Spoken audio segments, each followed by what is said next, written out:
आइए महत्वपूर्ण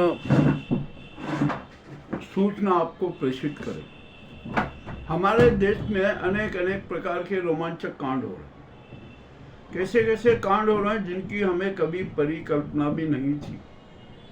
एक अभी अति रोचक कांड बिहार से आया। बिहार में नाजी गैंग ने जो जिंदा मतदाता हैं, वहाँ के बिहार के ओरिजिनल मतदाता हैं, उनके नाम मतदाता सूची से काटने की प्रक्रिया चलाई। ठीक है, आपने चला दी, और वो भी नागरिकता पहचान के आधार। आज सुप्रीम कोर्ट में एफआईआर पर सुनवाई भी हुई और जारी और अनेक तरह से प्रस्तुत हुई। मगर आपको यहाँ पर दो मजेदार बात बताते। बिहार के पटना के एक तहसील और गांव में बड़ा विचित्र खेला हुआ। यहाँ पर कुत्ते का भी स्थायी प्रमाण पत्र बना दिया गया और जिसका नाम दिया गया डाक बाबू। डाक बाबू के पिताजी का नाम रखा गया कुत्ता बाबू और उसकी माता का नाम लिखा गया कुतिया जी, और वे यहाँ के स्थायी निवासी हैं। वो उनका स्थायी निवासी प्रमाण पत्र बन गया। वे मतदाता हुए, कुत्ते मतदाता, डाक बाबू है ना, मतदाता बन गए मतदाता सूची में। बड़ा रोचक मामला। और इसी तरह जो लोग दिवंगत हो गए थे, जो है ही नहीं इस दुनिया में, स्वर्गीय हो गए, उन्हें भी मतदाता सूची में जोड़ दिया गया। मतदाता सूची में नाम शरीक हो गए। वाह भाई, इससे अच्छी और इससे मजाक तंत्र और क्या हो सकता है? इससे अच्छी मजाक की प्रक्रिया और क्या हो सकती है? सुप्रीम कोर्ट भी हतप्रभ कि अरे ये कैसे हो गया। अब सरकार ने जब वो पोल खुली तो उसने कहा कि अरे हम जांच करवाती। अरे अब जांच क्या करवाते हो? स्थायी प्रमाण पत्र राजस्व अधिकारी के हस्ताक्षर हैं डाक बाबू के, उस पर आपने पता भी दिया, सब कुछ दिया, अब जांच करवा। और जांच के साथ ही कहा कि अब ये जो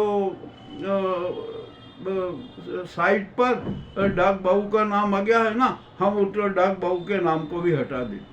वाह, कितनी अच्छी प्रक्रिया, कितनी अच्छी जांच है। तो आखिरकार सबसे बड़ा सवाल तो ये है कि डाक बाबू को मतदाता किसने बनाया, किसने उसे स्थायी प्रमाण पत्र दिया?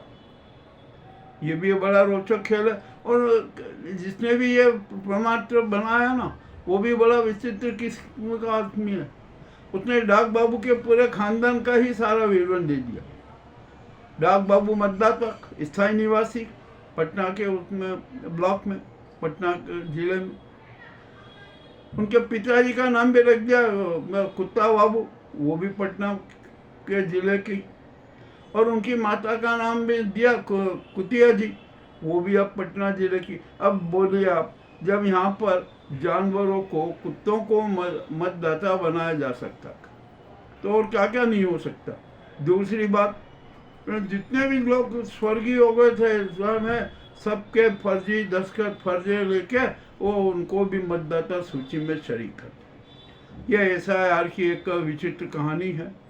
कहानी अति रोचक है।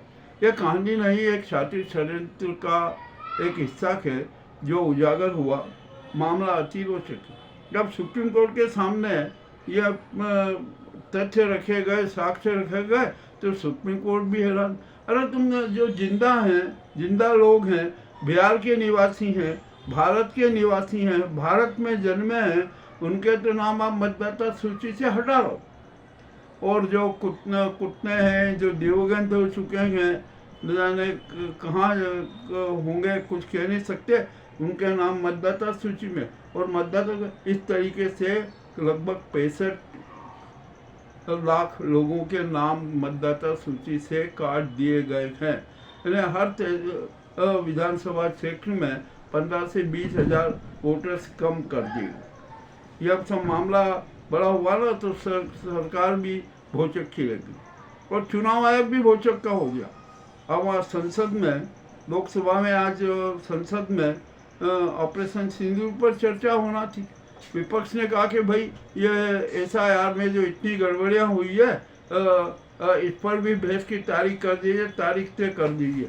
बोले तो ओम बिरला जो है ना, वो भी बेचैन हो गए। उन्होंने कहा नहीं नहीं, अभी कुछ भी नहीं होगा, ऑपरेशन सिंदूर पे चर्चा कीजिए, ये इस पर